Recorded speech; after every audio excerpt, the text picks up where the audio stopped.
Hey, salut, moi c'est Nathanaël, producteur de Micropousse.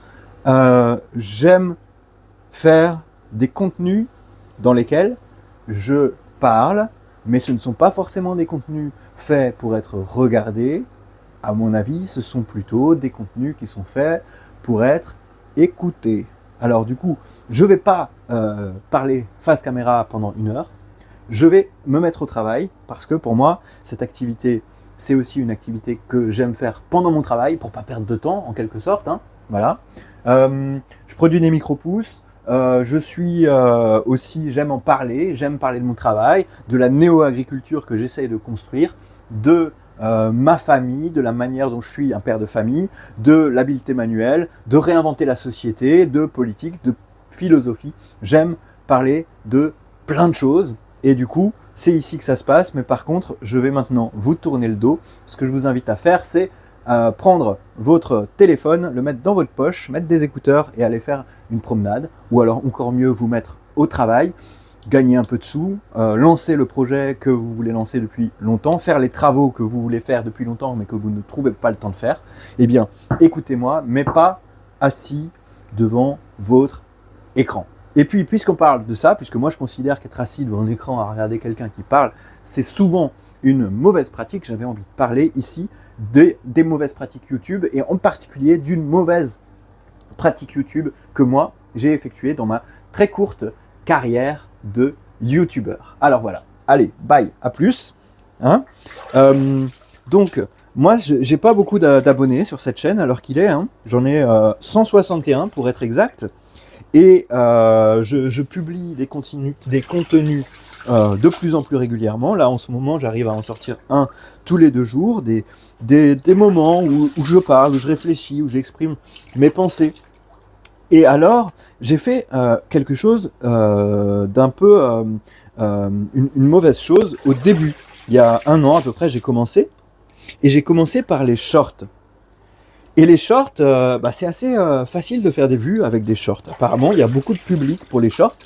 Alors, je dirais pas que je suis un super influenceur du short, mais assez rapidement, avec quelques vidéos, en faisant un peu n'importe quoi, en faisant un peu ce qui venait, en montrant des choses autour de moi, en disant ce que je pensais, en essayant de faire des trucs un peu différents les uns des autres, j'en suis arrivé à frôler les 10 000 vues pour un short, voilà, à avoir ce petit résultat et avoir des résultats de plus en plus importants et aussi de plus en plus prometteurs. Et puis aussi, j'ai commencé à avoir des abonnés qui arrivaient. Hein. J'ai commencé à avoir des abonnés qui arrivaient, mais il faut avouer que très rapidement, je me suis rendu compte que les vidéos qui avaient le plus de succès et celles qui me rapportaient le plus d'abonnés n'étaient pas forcément les vidéos qui me plaisaient personnellement le plus, dont j'étais le plus fier, ou qui parlaient de ce qui importe pour moi. Parce que, vous voyez, je suis ici principalement pour moi. Je crois beaucoup dans YouTube. Je pense que YouTube, c'est vraiment une révolution. Je pense que YouTube, c'est le retour de la parole dans la culture qui a été présente pendant des dizaines de milliers d'années et qui est peut-être passé un petit peu à côté, un peu au second plan, encore que, mais en tout cas qui a été un peu éclipsé par la parole écrite, j'ai envie de dire depuis l'invention de l'imprimerie par Gutenberg, donc genre au 15e siècle. Mais en fait, je dirais même pas ça, parce que c'était vraiment marginal, la parole écrite, depuis pendant encore quelques siècles après ça, hein, même si ça a eu un impact important avec la Réforme, avec plein de choses, voilà, la Renaissance, les Lumières, tout ça, ok. Mais en fait, je dirais que ça, le passage où la parole écrite a pris autant de place, a peut-être dépassé, ou en tout cas a éclipsé la parole parlée, c'est depuis la démocratisation du livre. Et ça, ça date de quand je crois que la première édition de la Bible à grande échelle, qui est le premier livre qui a été copié, imprimé à grande échelle par l'imprimerie, la presse de Gutenberg, c'était la démocratisation, c'était plutôt au début du XXe siècle. C'était plutôt à ce moment-là qu'il y a eu une industrialisation du livre. Avant ça, oui, on pouvait plus facilement copier les livres qu'avant, mais ça ne veut pas dire pour autant qu'il y avait une Bible dans chaque foyer. Vous voyez, les livres étaient quand même des objets très rares, très chers et réservés à une élite. Il n'y avait pas une démocratisation du livre avant l'industrialisation de l'imprimerie. Et donc, depuis ce jour-là, le livre a pris une place très très importante, alors que pendant des dizaines de milliers d'années, c'était la parole qui était centrale dans la culture, dans l'échange d'informations chez les humains. Au coin du feu, il y a 100 000 ans, échanger des informations et rapidement raconter des histoires, créer des mythes, transmettre les connaissances, tout ça, c'était à l'oral. Voilà, l'oral, c'est ça le terme que je cherche depuis tout à l'heure. C'était l'oral. Et pendant un temps, c'est passé au second plan, mais finalement, aujourd'hui, je pense vraiment qu'avec YouTube en particulier, avec les technologies, avec Internet et la parole enregistrée, on retourne vers une prépondérance de l'oral, de la parole parlée, de la parole orale. Ouais, voilà. Et donc, je pense que c'est important, personnellement, pour moi. Je suis ici non pas parce que je pense que je suis la personne qui a le plus de choses intéressantes à dire, je ne pense pas être la personne la plus intelligente, je ne pense pas être la personne la plus articulée au monde, mais par contre, je suis persuadé qu'il est important pour l'humanité, pour les humains, pour les gens qui veulent le bien de l'humanité, de reprendre possession de la parole parler, la parole, et d'apprendre à s'exprimer. Et moi, du coup, j'ai pas envie de faire ça et d'adapter ma parole à ce que les gens ont envie d'entendre. J'ai envie d'avoir un public select. J'ai envie d'avoir des gens qui m'écoutent, qui sont plutôt des partenaires et pas des téléspectateurs ou des radiospectateurs ou des YouTube spectateurs.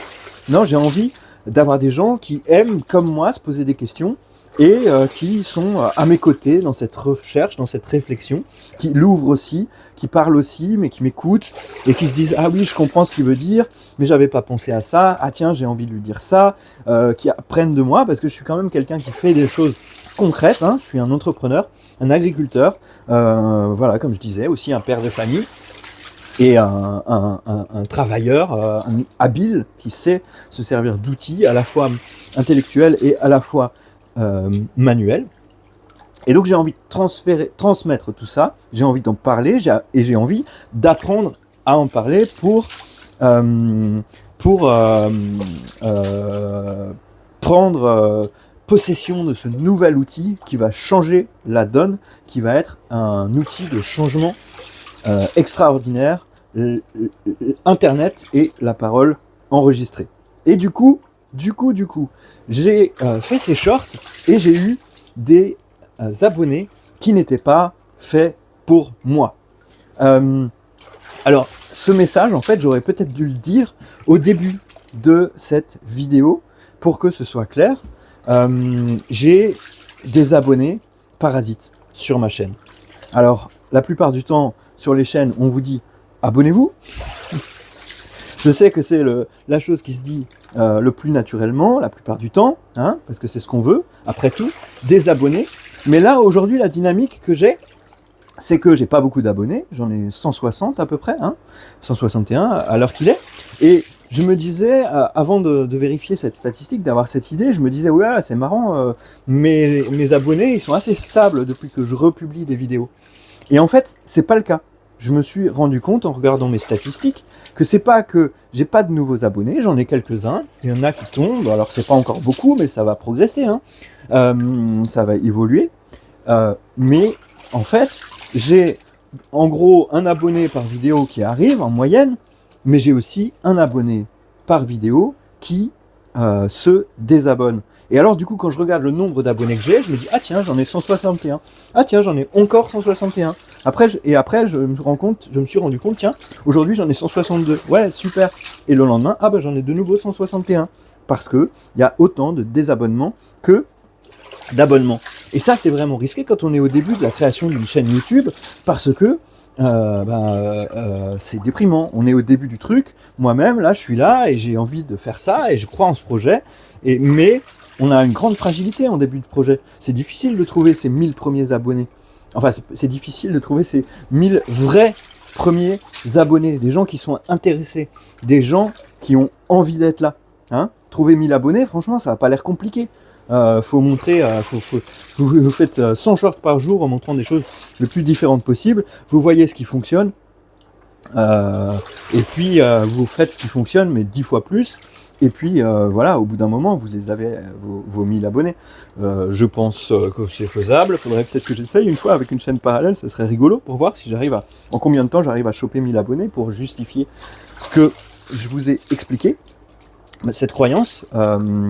Bon, en tout cas, voilà. Du coup, ce que je voulais dire, c'est si vous n'êtes pas intéressé, vous voyez, j'ai pas un taux de rétention très important, hein, c'est pas le but. Moi, j'ai envie d'avoir, je sais pas, je pense qu'il y a vraiment une personne sur 1000 qui regarde ces vidéos, qui est vraiment intéressée, et c'est surtout cette personne-là que j'ai envie de retenir, avec qui j'ai envie d'échanger, dont j'ai envie de lire les commentaires.